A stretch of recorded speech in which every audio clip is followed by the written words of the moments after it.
परमेश्वर कबीर साहब जी ने फिर आप जी को संदेश दिया है कि पूरे गुरु की शरण में आने के उपरांत आप जी ने कैसे उसके साथ व्यवहार करना है और पूरे गुरु की क्या महिमा है, कितनी वैल्यू होती है पुण्यात्माओं परमात्मा को पाने में। ये जो हमारी रीति रिवाज हैं ये भी बाधक हैं। परमेश्वर ने कहा है कि मन कर धीर बांध ले रे बौरे और छोड़ दे न पछलों की रीत। अब जैसे कल या आज जैसे भी राखी का त्योहार था, रक्षाबंधन का त्योहार था, इस रक्षाबंधन की क्या आवश्यकता है, क्यों इसको हम मना रहे हैं? ये काल के चलाए हुए अपने इस टाइम पास करने की खातिर, टाइम वेस्ट करने के लिए और हमें पीड़ित रखने के लिए एक ये रीति बना रखी है।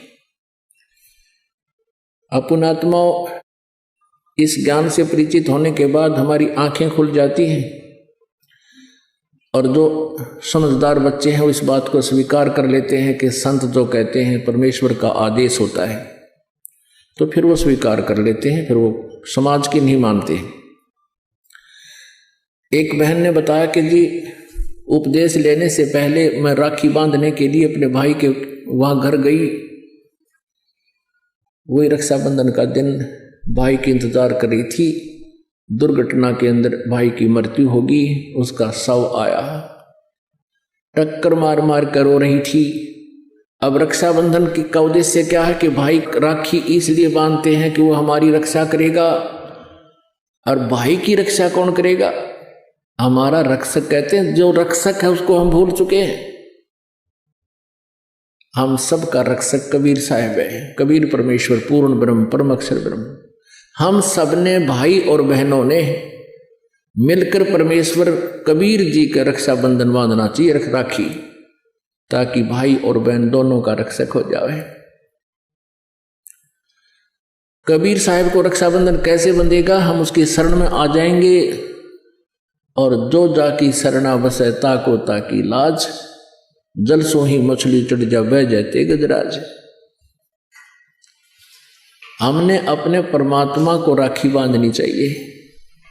और दूसरा एक और दुख पैदा करती है ये रक्षाबंधन का दिन, जिन बहनों का भाई नहीं, अब वो रोती हैं पिछले कमरों में बैठ कर अकेली, आए हमारा भाई को नहीं, हम किसके राखी बांधेंगे? कोई चाचा के, कोई ताऊ के, कोई मामा के भाइयों की मुंह की तरफ ताकेंगे हैं। और फिर वो न सोचेंगे या पैसे लेने की मारी यहाँ आ जाती है, चाहे ना कहें पर अंदर में जरूर अवश्य होगा, ऐसा होगा। और हमने ऐसा ना करना है। हमने अपने ऊपर कर्जा नहीं चढ़ाना किसी का। तो इसलिए हमने रक्षाबंधन का त्योहार कैसे मनाना है? परमात्मा का नाम ले लेना है। और फिर ये 10वां दिन यहाँ त्योहार होता है, सत्संग होता है, इसमें आकर के हमने इस परमात्मा के ज्ञान को सुनना है।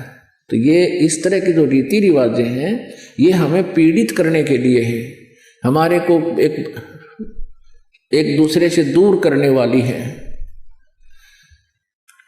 अब रिवाजें बन गई हैं कि बहन राखी बांधना आवेगी, उसको कुछ देना पड़ेगा, एक मजबूरी सी बन गई। तो ये भी हमारे नाते में दरार पैदा करती है।